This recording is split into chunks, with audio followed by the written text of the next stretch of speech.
Assalamualaikum warahmatullahi wabarakatuh. Alhamdulillahi rabbil alamin wa bihi nasta'in ala umurid dunya waddin wassalatu wassalamu ala asyrafil anbiya'i wal mursalin wa ala alihi wa sahbihi ajma'in. Amma ba'd.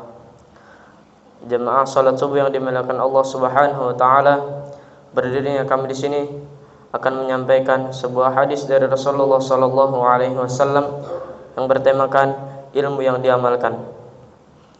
Dari Abi Barzah Al-Aslami radhiyallahu anhu, Rasulullah sallallahu alaihi wasallam bersabda, "Lan tazula qadama 'abdi yaumil qiyamati hatta yus'al an arba', an umrihi fima afnahu, wa an shababihi fima ablahu, wa an ilmihi madza 'amila bih, wa an malihi min aina akhadahu, wa fima anfaqahu." Tidak beranjak dari tempatnya dua kaki seorang hamba pada hari kiamat sehingga Allah menanyakan empat hal. 1. Umurnya, untuk apa selama hidupnya dihabiskan. 2. Waktu mudanya digunakan untuk apa saja. 3. Hartanya dari mana dia mendapatkan dan untuk apa saja dia habiskan. 4. Ilmunya, apakah diamalkan atau tidak.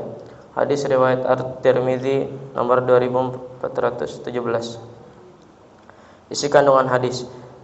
Ditekankan pada hadis di atas bahwa apabila seorang memiliki ilmu akan tapi dia tidak mengamalkan ilmu tersebut, maka kakinya tidak beranjak sampai Allah menanyakan tentang ilmu yang dimilikinya.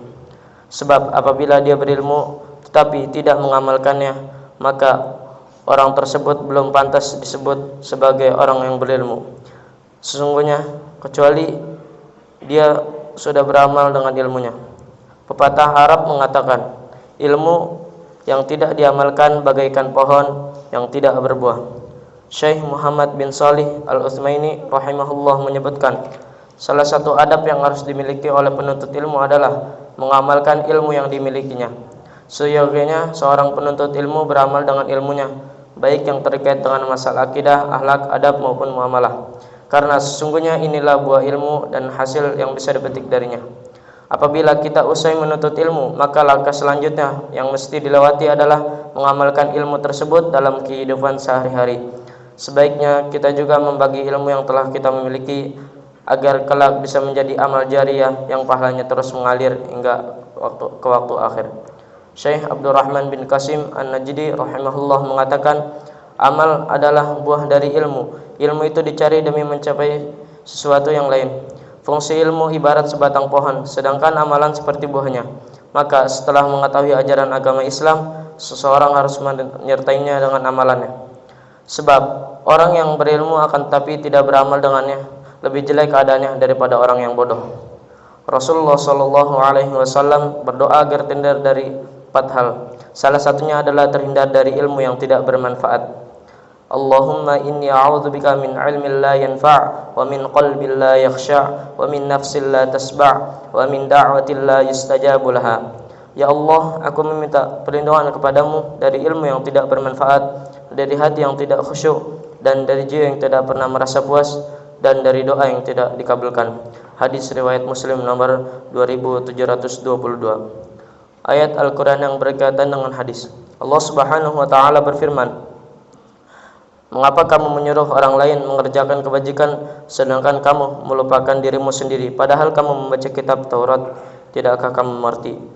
Qisas surat Al-Baqarah ayat 44. Allah Subhanahu wa taala berfirman, niscaya Allah akan mengangkat derajat orang-orang yang beriman di antaramu dan orang-orang yang diberi ilmu beberapa derajat. Surat Al-Mujadalah ayat 11. Sebelum kami tutup pembacaan hadis, alangkah baiknya kita bermunajat kepada Allah Subhanahu wa taala. Bismillahirrahmanirrahim. Alhamdulillahirabbil alamin. Hamdan yuwafi ni'amahu wa yukafi mazidah. Ya Rabbana lakal hamdu wa lakash syukru kama yanbaghi li jalali wajhikal karim wa 'azimi sultanik. Allahumma shalli wa sallim ala sayyidina Muhammad wa ala ali sayyidina Muhammad. Allahumma inni a'udzubika min 'ilmin la yanfa' wa min qalbin la yakhsha' wa min nafsin la tasba' wa min da'watin la yustajabu laha. Ya Allah yang Maha Besar dan Maha Kuasa, kami mohon kepada Engkau ya Allah untuk para musyrif, orang tua asuh, donatur, pembina, dan pengurus yayasan, pengurus ponpes dan umat muslimin dan muslimat. Diampuni dosa-dosanya, dosa besar, dosa kecil, disengaja ataupun tidak disengaja. Diberi hidayah agar dapat melaksanakan semua perintah-Mu dan meninggalkan semua larangan-Mu. Diberi kesehatan agar bisa istiqomah dalam melaksanakan ibadah, baik yang wajib maupun yang sunnah. Diberi rezeki yang luas dan berkah agar mau berbagi kepada anak yatim dan duafa dan perjuangan Islam. Diberi kemampuan bisa bersabar jika menerima musibah dan pandai mensyukuri nikmat. Diberi keturunan yang qurrata a'yun, keturunan yang saleh dan salehah. Rabbana atina fid dunya hasanah wa fil akhirati hasanah wa qina adzabannar. Subhana rabbika rabbil izzati amma yasifun. Wassalamun alal mursalin walhamdulillahi rabbil alamin. Assalamualaikum warahmatullahi wabarakatuh.